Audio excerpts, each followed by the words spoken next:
Prime Minister Mitchell commits to address human resource and other administrative issues within the public service as part of government's transformation agenda. We'll have details to this story and more in the national report.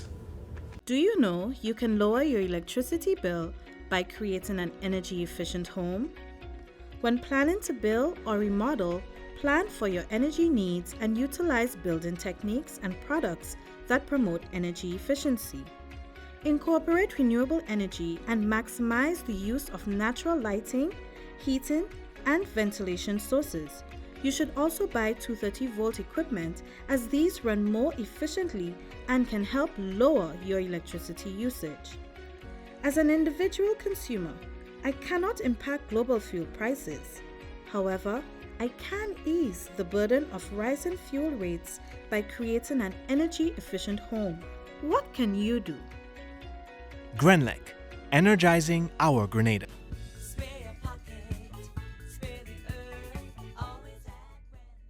With the details to the news for Friday, September 9th, I am Rikisha St. Louis.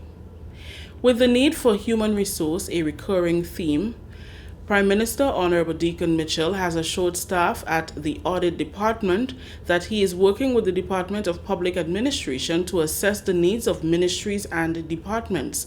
Prime Minister Mitchell visited the department on Friday, where he met with Acting Director Janelle Andrew, senior and junior auditors, and other staff. The Audit Department undertakes auditing for all government ministries, departments, statutory bodies, and state-owned enterprises. I thought that I should use this afternoon to pay a visit to the Department of Audit. Your functions are no doubt very critical to the effective and efficient running of government and to ensuring checks and balances are in place. I'm aware, based on my initial assessments of most, not all government departments, that there are HR issues of all sorts. The aim is, as much as we can, to try and address as many as we can, as quickly as we can. I wouldn't pretend that I'm a little shocked about the state of confusion that exists in many. I'm saying confusion because there seem to be people sitting next to each other and they're doing the same jobs, and one is permanent, one is unestablished, one is Imani, one is contract, etc., etc. I don't know if your department has similar experiences. Lots of people acting, so there's a lot of Hollywood and Bollywood. And it goes on and on. So to some extent, I'm aware that this problem plagues the entire government. And so as the minister responsible ultimately for DPA, and I guess personnel, it's my task. The buck stops with me. I'm not going to make any excuse, even though I didn't create this. Certainly the intention is to try and address it. Prime Minister Mitchell has committed to addressing the challenges the department faces in an effort to make the working environment more conducive and comfortable. There are limitations within which we have to comply with, things like fiscal responsibility rules, etc., which is coming back next year. But I certainly think there are a lot of things we can do to improve the working conditions of people and to treat them with respect and dignity. So the buck stops with me in that regard, and I can give you my commitment to start working. We've begun working on that. We are trying to come up with as consistent a policy as we can. Some of it we are going to have to start piecemeal, almost department by department. Since assuming office following the June 23rd general election, Honorable Deacon Mitchell has held engagements with different government ministries and departments to get updates on the operations while putting forward suggestions on how services can be made more efficient. Last week, the Prime Minister paid a visit to the National Lotteries Authority, NLA, and the Grenada Tourism Authority. Work should commence on the Molyneux Land Slippage Project in 2 weeks.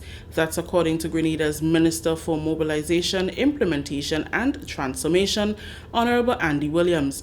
Minister Williams made his first visit to the site in July, accompanied by the resident engineer with Beston Consulting Limited and the project head of the St. Lucia-based firm Construction and Industrial Equipment Limited.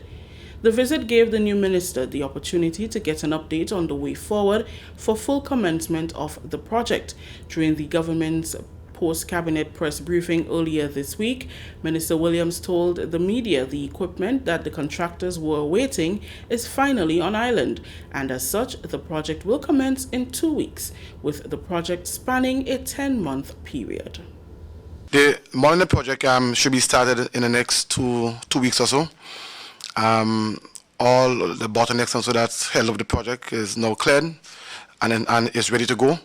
The Ministry for Infrastructure will be monitoring the project along with MIT to ensure that the project goes on stream. It should last approximately 10 months, right? And so everything is ready to go as we speak right now. So let's say 2 weeks. Minister Williams assured that as part of the contractual agreement, locals will be employed on the project. This is the National Report. The news will continue after the break. Prepare for hurricane. Prepare for hurricane. Make sure you have your radio and your batteries too. Waterproof flashlight, candles will do. Tin stuff, garbage bag, first aid kit. Come on people, make sure you have it. Clean water in a container and a hurricane plan. Hear me no man. Hurricane damage is beyond your control. Surviving the aftermath is up to you. Have a hurricane plan. It can save your life and your family too. Prepare for hurricane. Your hair, prepare for hurricane. 2 students from Carriacou and Petit Martinique have received sports scholarships to attend Jamaica's Edwin Allen High School. Dylan Logan, who is from Petit Martinique and who attended the Hillsborough Secondary School, has shown great potential in shot put and discus throw, and Bishop's College student Aaliyah Gittins is an outstanding netballer. Minister for Carriacou and Petit Martinique Affairs, Honorable Tevin Andrews, urged them to remain focused as they strive to achieve their career goals. He said government, through the Ministry of Sports, provides a monthly stipend for athletes studying overseas. The sporting industry is a multi-billion-dollar industry. This opportunity that has been given to you is a once-in-a-lifetime opportunity. Grab it, take full advantage of it, and do the best. Give it your all, so that you can come back and serve Petit Martinique, Carriacou, the Caribbean region, and the world with all that you have. We want to see another Kirani James and another Anderson Peters, but this time they'll be coming from Petit Martinique and Carriacou. So I wish you all the best, congratulations, and give it your best shot. Sebastian Steele, senior coach in the Division of Sports in the Ministry of Carriacou and Petit Martinique Affairs, has played a major role in the development of athletes on the island. He said his division is happy to see Logan and Gittins joining other athletes from Carriacou who secured similar scholarship opportunities. Steele said this is a testament of the investment government has made in athletics and sports over the years. We are elated, we are happy, and from the Ministry of Carriacou and Petit Martinique Affairs and the Division of Sports, this kind of achievement only shows the investment that was made in the development of sports and the investment that was made in the development of these athletes. As senior coach in the Division of Sports, I take the opportunity to congratulate those 2 athletes. They have been outstanding athletes for their respective school. We know Aaliyah went to Bishop's College, and Dylan Logan was a student at Hillsborough Secondary. And I am certain that these 2 institutions are sending off 2 of the most outstanding athletes. But I am pretty certain that they are looking forward to hearing success and great things from these 2 athletes. Finally, in the news, students and teachers of the Grenville Secondary School embraced the opportunity to engage with the Minister with Responsibility for Youth, Honorable Ron Redhead, and other senior officers attached to the Ministry of Education, Youth, Sports and Culture. The 2022 series of youth interactions targets 4th and 5th form students at various secondary schools and TAMCC, geared toward providing a platform for young leaders to formulate solutions for the realization of the Sustainable Development Goals and promote youth empowerment. Addressing those present at the event on Thursday, Minister Redhead said the Deacon Mitchell-led administration will be introducing coding in schools and beseeched the students to play an active role, citing that youth involvement is crucial in combating the issues related with ICT. This government, for example, is prepared to introduce coding in secondary schools. We want to ensure that you have the capacity to be able to combat the problems of the future, which is going to be largely ICT related. The question of cyberbullying, the question of cyber attacks. The wars are not going to come only through bombs and guns.